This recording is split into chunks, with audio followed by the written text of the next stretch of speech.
Hi everyone, welcome. What you see out here is all the things that I think I'm going to need to feed my newest worm bin, which is down here in this tray. And the things that we've got out here in the foreground are stuff like my pre-made bedding. It's just shredded cardboard, shredded paper, dampened and mixed with some leaves. The stuff that you see here, it's pulverized eggshell.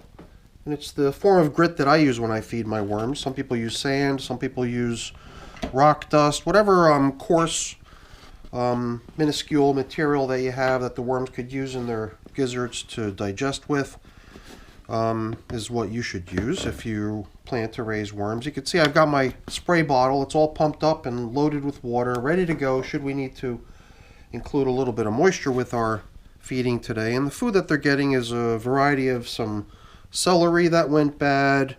I have here a frozen kiwi, as well as a couple days worth of coffee. So these are just some of the kitchen scraps that they're going to be fed over the course of time. This is the bin's first feeding. At day 14, they're probably ready for some food because these worms were placed into this system without any food other than what might have been with them when they got relocated into this system. So I was using food and fresh bedding to lure them out of their old environment, and when it came time to move them out of their old environment and get them moved over to here, what came along for the ride was a good bit of spare bedding as well as some leftover foods.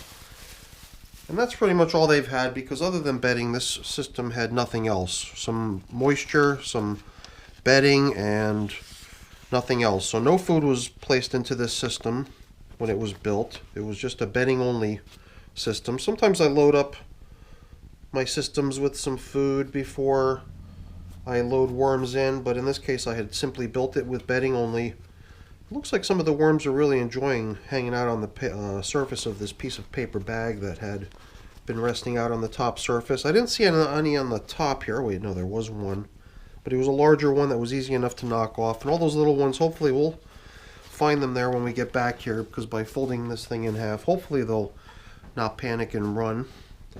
So this thing's I don't know, probably due for some food. I would think that what we're seeing here is possibly the remnants of the stem of a banana peel, because I know that that has about that size as far as its overall length, and it's got these fibers in it, and those would be the last to go. So that was probably one of these slower composting bits of leftover that came with the worms when they got moved in here. It also looks like we've inherited the cork, which makes its way into many of my systems. It travels from bin to bin. I don't think that the worms are necessarily breaking it down, but you know, over time it is deteriorating and it's softening. It certainly doesn't have the spring back and flexibility as it had when it was still a fresh cork when it came out of the bottle.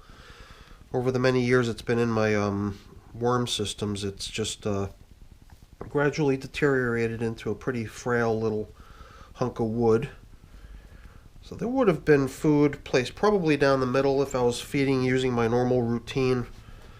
I usually just open up a little crevice down the middle of the system where I can drop in the fresh bedding and fresh food and sprinkle it with grit, maybe give it some moisture if it needs it. And this way I always pretty much know where to come back to find the previous feeding. It does seem like the worms have made themselves pretty comfortable in here. It does seem like the material has dampened all the way down throughout. And I didn't realize I had made this system so deep. I forgot that it was such a plentiful, huge container. Well, not so much that the container is so huge, but it's just the thickness or the depth of the bedding I put in here was perhaps a little more than I usually launch a new bin with.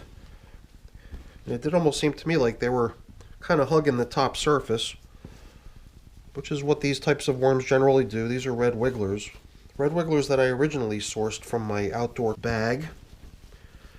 But the bag didn't just magically get worms in it either. I sourced the worms for that originally from my compost barrel, and those worms all came into that system voluntarily. So all these worms originated from a compost container that I never seeded with any worms. Worms all just made their way into there and have probably reproduced over many generations. But I would have to think that in some respect, some of the worms that have made their way into my compost barrel just through the ground originated out in my garden. Probably were born there because castings were used there, and I've probably got a fairly worm-rich garden as well as yard. Because where I keep my compost barrel is not really where I garden. Somehow the worms figured out to get over there. You probably didn't need many to start with, just a few needed to make their way in there, and then after that it was just reproduction. And they've done a good job at that, because my compost barrel has lots and lots of worms in it, that's for sure. Oh, we've got some spare bedding that's coming along with this coffee here. I usually like to hang on to one of these coffee filters just to drape it across where I fed and indicate to myself where I put the last feeding. I've got systems where I'm constantly moving the feeding zone around from corner to corner. In those cases, it definitely helps to mark where you last fed, because it is easy to lose track. Although a lot of times there is activity visible, just in terms of extra castings being left behind, a lot of moisture that kicks off from the food itself. So it's usually not too hard to find your way back to the feeding zone in a worm bin, but I've more or less made it into kind of a tradition to mark where I feed, so it's not even so much an important functional gain in my worm farming. It's just kind of a little traditional thing I like to do for fun, really. I don't think we need to add water, although, you know, a lot of times I question my ability to make that call. Perhaps this should just be one of those times, right? Maybe we'll add a little bit of moisture, but before we do, I'm going to top off this feeding area with some grit. That's the one thing I don't remember if I included in the build of this bin. There might not have been any grit added. So it certainly can't hurt. A lot of times I like to add fresh bedding too, but it seems like with that piece of paper that just went in there, or no, it didn't go in there yet, it's right here. Seemed like with that piece of paper going in there, accompanying the coffee, we're already adding a little bit of a carbon source, and the bin is still chock full of the, you know, fresh bedding that it was built out of. Very little of it's been used so far, so it doesn't seem like we need to go crazy supplementing the bedding in this container. It just somehow already has a huge surplus of bedding, and we'll just use what we have for now, for a little while. And if at some point it seems like this stuff starts to collapse down after it gets consumed and converted into castings by the worms, then we could add more. But for now, I don't think we need to. It's a little bit drier over on this edge. When I picked down into that side over there, I did, this is the cork, I'm just going to stick it right down there in the middle. I did notice a worm right at the bottom when I peeked down into this side. I see worms down in the bottom here too. Although this material is a little bit drier than we saw on this side. You know what, as long as we're making that observation, why not try to help it a little bit.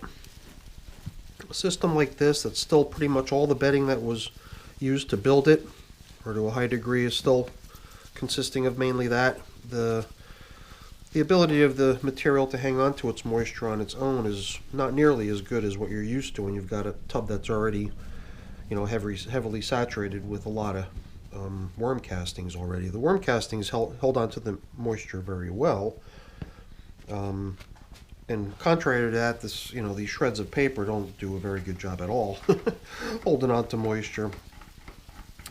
But there's certainly no harm in giving the worms a little bit more moisture. They like it, that's for sure. And you know what? I can even leave some of this stuff that's stuck to my glove right here in the bin. That's where it's going to make a lot more sense for it to be. And you know what? We're pretty much done here. We're going to do our traditional feeding zone indicator, showing us where we fed. Feeding number 1 going into this 14-day-old system, and they're probably ready for a nice little snack. Between that celery in there, all that coffee blended in with the bedding around it, and that kiwi should be popular too, although I've experienced kiwi in the recent past, and I noticed that if you don't kind of open it up for them and give them access, they have a hard time getting in there on their own. And since that was not a cut open kiwi, that was one that I'm assuming is a completely intact outer skin, might not even show any worm activity next time we check in here. So I'll be curious to see what happens. If we need to, we'll open it up for them and, you know, let them have at it next time we come in here, but who knows? Maybe they'll figure out a way to get at it themselves without any help. Alright, so that's it. Pretty nice looking bin so far. Doesn't seem like the worms have gotten too deep, although, yeah, down at the bottom I saw a couple. It did seem like the most of them were kind of near the surface as I opened up to make room for the food. But I got a feeling that they were pretty much all over the place because there was no concentration of food like there is now. Now they've got something to focus on. They've got some fresh food in here, and it wasn't that much. We could probably get back in here in another week or 10 days and see how they've done with what they've gotten, and then maybe even give them some more. So that's it for today's check-in with my 14-day-old red wiggler bin. Hopefully you enjoyed the video. If you did, as always, please don't forget to leave me a quick thumbs up before you go. That's always really appreciated. And if you haven't done so already, please also consider subscribing to the channel too. That's really appreciated as well. All right, everyone, have a great day. Thanks for watching. Bye now.